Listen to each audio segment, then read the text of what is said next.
미국 본토에서 데이터 센터 같은 것들이 순조롭게 진행되기 위해서는 그 낡은 전력망 이것도 개선해야 되고 여기에 전기를 공급하는 게 늦어질 경우에 당연하게 엔비디아의 매출이 감소될 수 있습니다. 꽂을 데이터 센터가 없어서 문제가 충분히 발생할 수 있어서 주가가 안 오를 수 있지만 비상사태까지 선포하면서 에너지원을 확보하려는 트럼프 정부의 정책 의지가 효과를 본다라면 순조롭게 엔비디아의 고성능 AI GPU가 블랙엘이 꽂힐 수 있는 공간들이 마련되면서 수요가 창출되면서 매출이 급증하는, 그래서 매출이 20-30% 성장하게 되는 이러한 일들은 이루어질 가능성도 대단히 높다. 이것은 주가에도 긍정적인 영향을 당연히 미칠 수밖에 없다.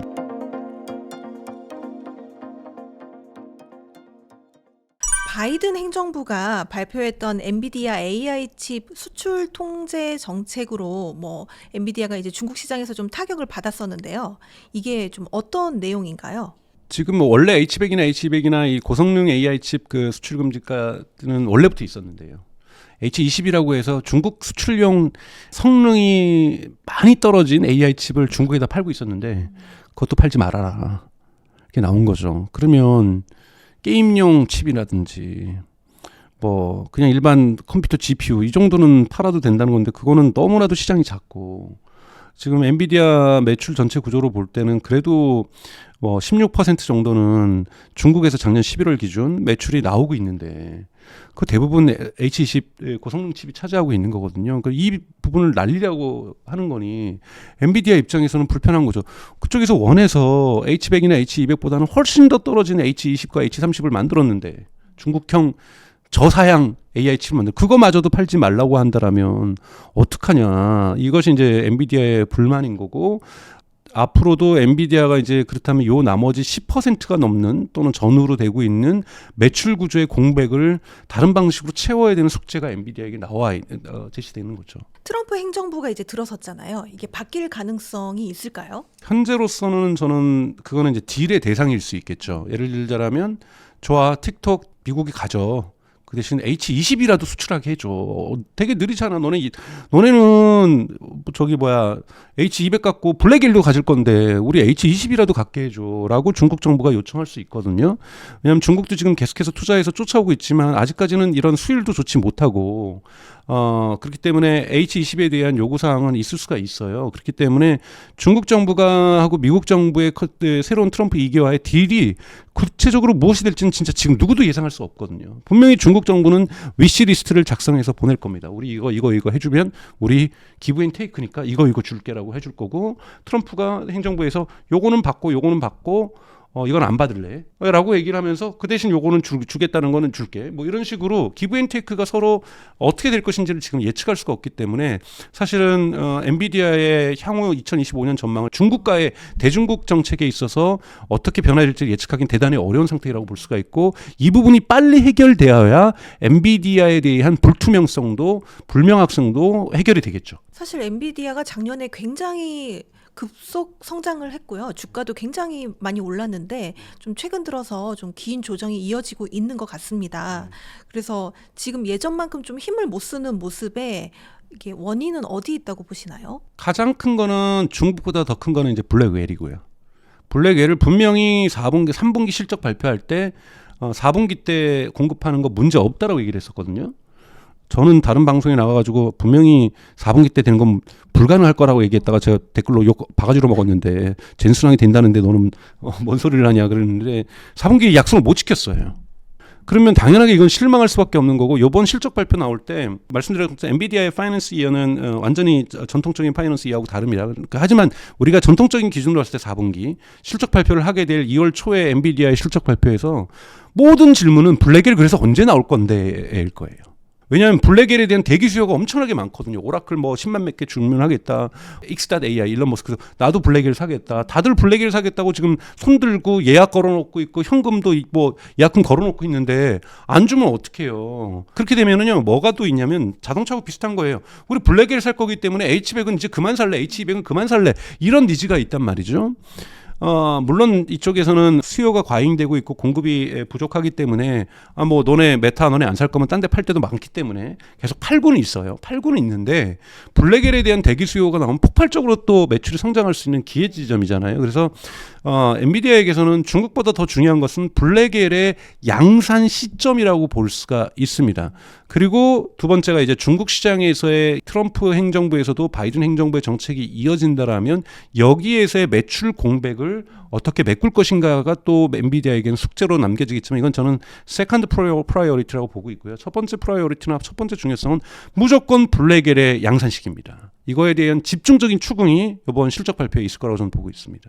이번 실적 발표는 좀 어떻게 예상하세요? 저는 항상 엔비디아는 매분기 성장해 왔어요. 그러니까 폭발적 성장이 되었던 것은 이제 챗GPT가 나오고 나서 2023년에 이제 성장을 하고 올해 성장을 했던 건데요.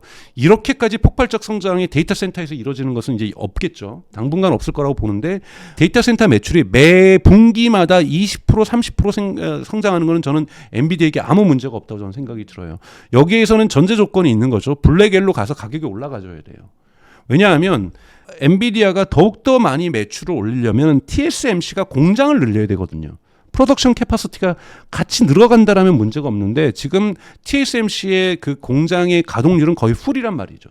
프로덕션 캐파시티가 거의 100% 지금 가동되면서 만들어내는데도 이 정도이기 때문에 매출을 늘리기 위해서는 매출 단가가 높은 블랙엘이 판매가 돼야 되는 거고요. 그러지 않으면은 그냥 매년 뭐 10% 20% 정도 성장하는 거에 매 분기마다 이거 이상 없을 거다. 근데 블랙엘이 양산되기 시작하면서 블랙엘의 비중을 키우면 이거만큼 엔비디아의 매출은 크게 상승하게 될 것이고 주가에도 좋은 영향을 미칠 거라고 보고 있어요. 또 하나 이제 기대해야 될 것은 2027년으로 예상되고 있는 미국에서의 이나노 공정에서의 생산이 시작되는 거예요. 지금 물론 애리조나주에서 TSMC가 공장이 2026년에 가동될 거라고 보는데 여기에는 어제 블룸버그나 파이낸셜 타임즈 보도에 따르면 애플이 먼저 선주문을 한 것이 거기서 생산될 거라고 얘기를 하고 있어요. 그래서 애플 칩이 생산될 거기 때문에 엔비디아의 칩에 대한 배당률은 많지 않을 거다. 이런 부분이 존재하기 때문에 TSMC의 프로덕션 캐파시티가 만들어지면 매출량을 수요가 부족한 현상이 계속 수요가 과잉되고 있는 현상이 있기 때문에 만들면 다 팔릴 수 있다는 얘기잖아요. 이 부분에서 저는 긍정적인 시그널은 TSMC랑 연동되어 있다. 프로덕션 캐파시티하고 연동되는 말씀을 좀 드리고 싶고 또 하나가 이제 여러분들이 많이 우려하고 있는 ASIC 즉 맞춤형 반도체인 브로드컴이라든지 마블 테크놀로지의 추격이라고 볼 수가 있거든요. 근데 마블 테크놀로지라든지 브로드컴의 저는 성장 가능성은 매우 높다고 보고 있어요. 근데 주가가 폭등했던 이유로도 여러분 잘 아시는 것처럼 브로드컴이 이제 구글의 TPU를 설계하겠다.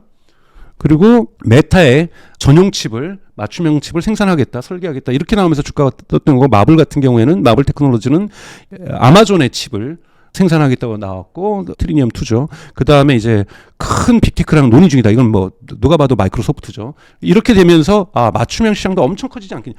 맞춤형 시장도 커질 거예요. 근데 이건 믹스로 가게 됩니다. 왜냐하면 장점과 단점을 맞춤형 칩은 가지고 있어요. 장점은 뭐냐면 딱 TPU, 즉 구글의 모델 학습에 거대 언어 모델 학습에 최적화돼 있어요. 그러니까 효율성이 되게 좋겠죠. 동일한 가격에서 훨씬 더 좋은 퍼포먼스가 나올 겁니다. 또는 동일한 퍼포먼스를 더 적은 가격에 내겠죠. 그렇기 때문에 가격이 저렴해질 거예요. 그러면 구글 입장에서도 동일한 돈을 들여가지고 훨씬 더 많은 일을 할 수가 있으니까 TPU를 적정하게 살 거예요. 근데 TPU를 너무 많이 양산하면 안 됩니다. 왜냐하면 모델도 계속해서 바뀌어요. 지금도 트랜스포머 모델에서 구글이 12월에 타이탄스라는 모델을 새롭게 알고리즘 거대 언어 모델을 발표를 했거든요. 그러면 TPU가 타이탄에도 맞느냐? 이거 아무도 모르는 거예요.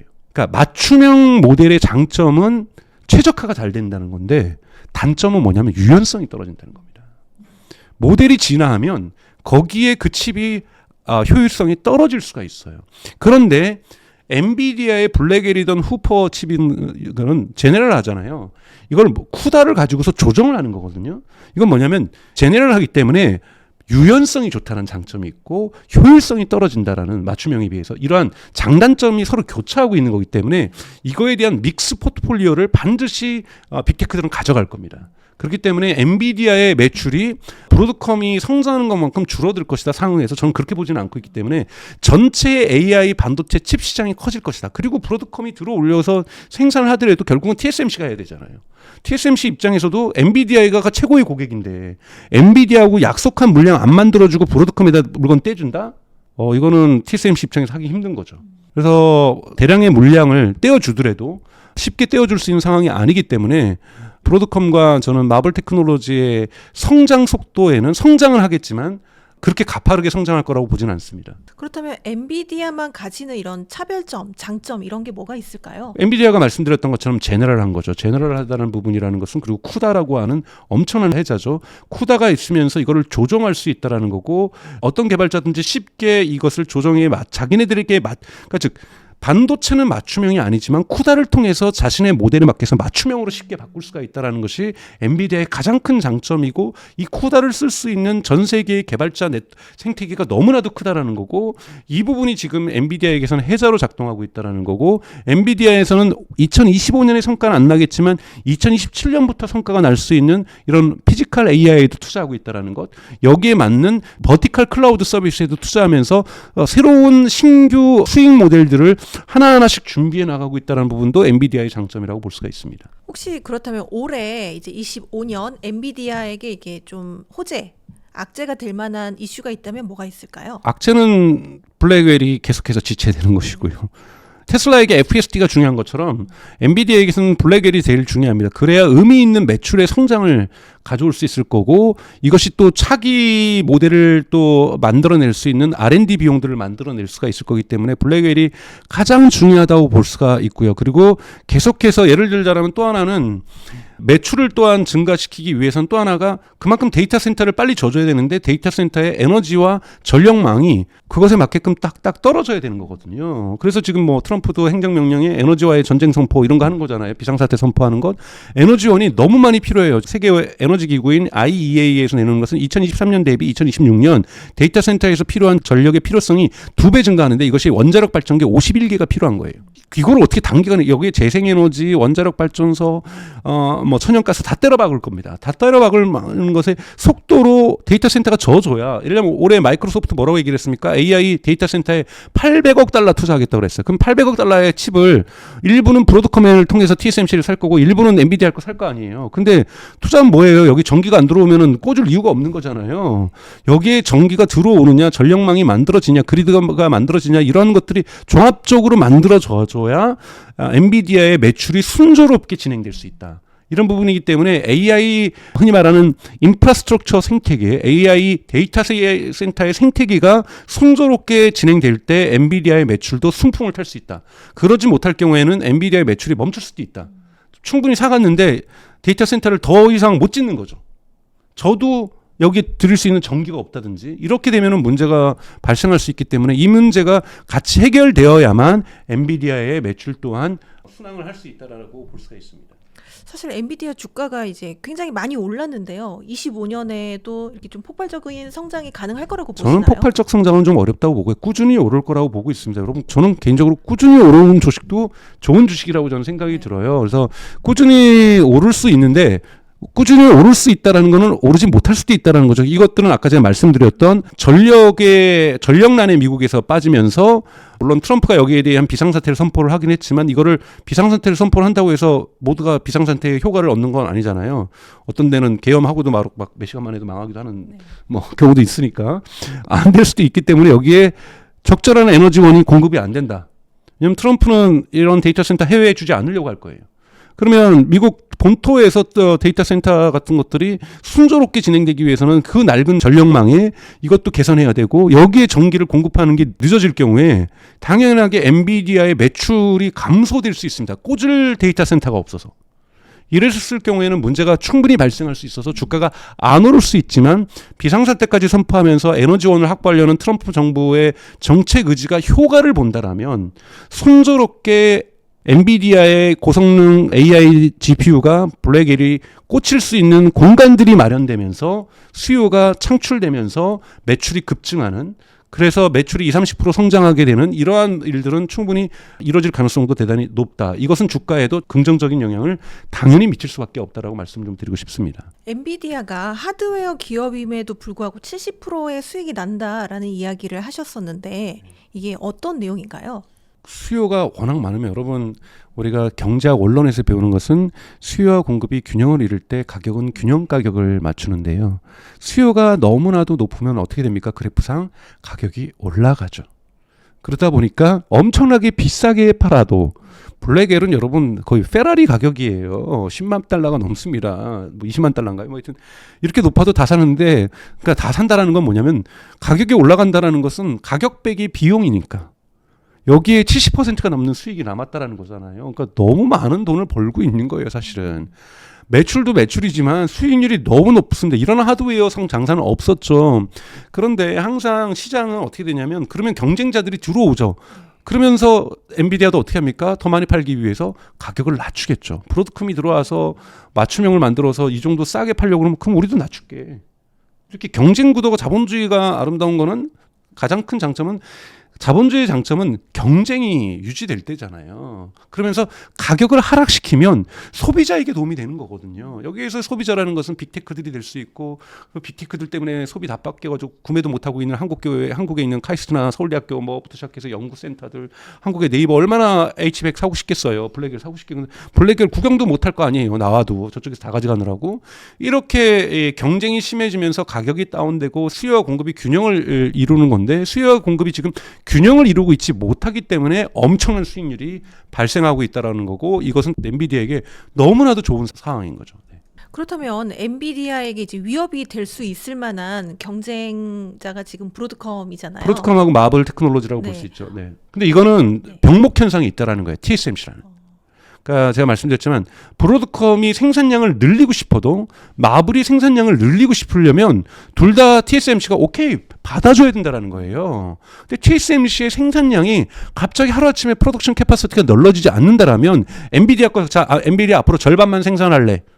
절반 생산하고 빠이빠이, 나머지 절반은 브로드컴과 마블에게 줄래. 이거 어렵다라는 거예요. 줄여봤자 한 10% 정도 줄여주면서 여기에 브로드컴과 마블을 늘려주고, 또는 엔비디아가 아닌 다른 곳에서의 주문량을 줄여주면서 뭐 AMD라든지 뭐 이러한 부분에서의 줄여주면서 마블과 이 브로드컴에서 설계한 것들을 생산하게 될 텐데, 프로덕션 캐퍼시티의 병목이 명확하게 존재하고 있는 이상 브로드컴과 마블이 엔비디아의 수익성을 침해하는 일은 2025년에는 발생하기 어렵다. 하지만 2026년이나 하반기부터나 2027년에는 충분히 발생할 수 있다는 말씀을 좀 드리고 싶습니다. 네. 오늘 또 이렇게 어려운 시간 내주셨고 또 좋은 말씀도 많이 해주셔가지고 너무 감사드리고요. 마지막으로 그 성공의 진심인 저희 구독자분들께 한 말씀 부탁드립니다. 여러분 설 명절 잘 보내시고요. 미국 주식은 공부하면 공부할수록 여러분 자신감이 생길 수가 있습니다. 그래서 차트를 보고 하는 것도 미국 주식도 필요하죠. 뭐 지지선이 어디 있느냐 이런 거 좀 잘 모르지만 지지선이 어떻게 형성되는가 해서 미국 주식도 페어 프라이스가 있는 거고, 공정한 가격이 있는 거고, 목표 가격이 있어서 언제 차익 실현할지 이런 것도 다 정해두고 진행을 합니다만, 가장 중요한 것은 해당 내가 투자하려는 기업의 펀다멘탈이 어떤지, 비즈니스 모델이 어떤지, 비즈니스 모델에서 지금 받고 있는 도전이 무엇인지, 허들이 무엇인지를 공부하는 것이 정말 중요하다고 생각이 들고, 이 부분들을 저희 성정결 이 TV에서 채널에서 계속 채워나가도록 하고, 저도 거기에 도움이 되도록 노력하겠습니다. 네, 오늘 정말 감사드립니다. 네, 고맙습니다. 네, 고맙습니다.